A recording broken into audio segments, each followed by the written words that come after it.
Mauritanie, encore une enfant sous le joug de l'esclavage, Fola Mahmoud, disant note d'information, 6 juin 2022 le 30 mai, de présumés esclavagistes sont déférés au tribunal régional de Haleg, chef-lieu de la région du Brakna, par le procureur Cheikh Baï Seyid Didi. Le magistrat a entendu toutes les parties, avant de les inculper, au grief d'une infraction à la loi 2020-017 du 6 août 2020, portant prévention et répression de la traite des personnes et protection des victimes. Les éléments liminaires parviennent ensuite au juge d'instruction, avec des mandats de dépôt en prison régionale d'Haleg, à l'encontre de tous les prévenus. Ce dernier, après avoir écouté l'ensemble des protagonistes de l'affaire, décide d'écrouer Cheikhrou Ahmed Bouabou et son esclave, Mahmoud Lej, le père de l'enfant assujetti. Ensuite, il met, sous contrôle judiciaire, Vatimetou Kata et Aïchetou Bilal Samba. La dernière est poursuivie, au motif d'abandon de progéniture mineure. 1. Les maîtres traditionnels, d'ascendance arabe, sont Cheikhrou Ahmed Bouabou, notable de la tribu de Oulad Abdallah âgé de 47 ans, membre de la fraction iraline et son épouse et cousine Vatimetou Kata dite Fouati, de 4 ans sa cadette. 2.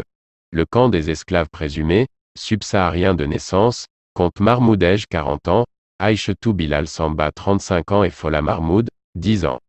À Genèse, le Comité des droits humains de l'Initiative de résurgence abolitionniste en Mauritanie, IRAM, reçoit des informations concordantes sur des faits de pratiques esclavagistes traditionnelles d'exploitation de l'homme par l'homme.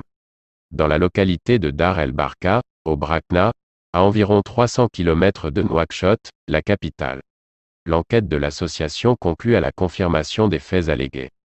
Aussitôt, une délégation que dirige Abdallahi Abou Diop, en compagnie de Zéine Mohamed Abdallahi, Mohamed Abdelaziz, Ella Djelid, Sidi Mohamed, Oumar Cheikh, Abderrahman Saleh, Moussa Bilal Biram et Adrami Demani, atteint les lieux, le 22 mai.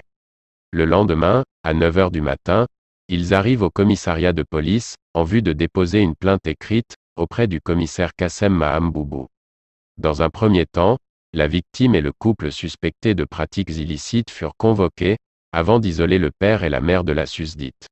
Une semaine durant, la famille biologique de l'enfant et celle des auteurs d'abus demeurent en détention.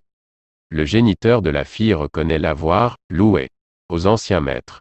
Fola et sa maman seront relâchés. La mère prétend que le placement de son rejeton a été réalisé contre sa volonté. B. Contexte or, Mahmoud Lej et ses aïeuls naissaient esclaves de Cheikhrou Ahmed Bouabou et des siens et ce, en vertu de la supériorité raciale qui caractérise l'espace et l'identité en Mauritanie, depuis des siècles. Tous les habitants de la localité de Dar el-Barka témoignent du lien immémorial et de sa pérennité. Malgré la proximité de l'école, Vatimetou Kata n'acceptait que la petite servante allât s'y inscrire, comme ses propres filles, d'ailleurs plus âgées. La maîtresse avait besoin de faire travailler Fola. Les chefs d'inculpation retenus, traite de personnes, démontrent l'insouciance débonnaire de la justice, devant une violation aussi limpide des normes internes et des engagements du pays envers ses partenaires sur la répression du crime d'esclavage. Pourtant, quelles que soient les circonstances, tensions et intimidations, IRAM ne renoncera à la lutte multidimensionnelle pour l'émancipation de l'humanité des esclaves en République islamique de Mauritanie. Nouakchott, le 6 juin 2022. La commission de communication.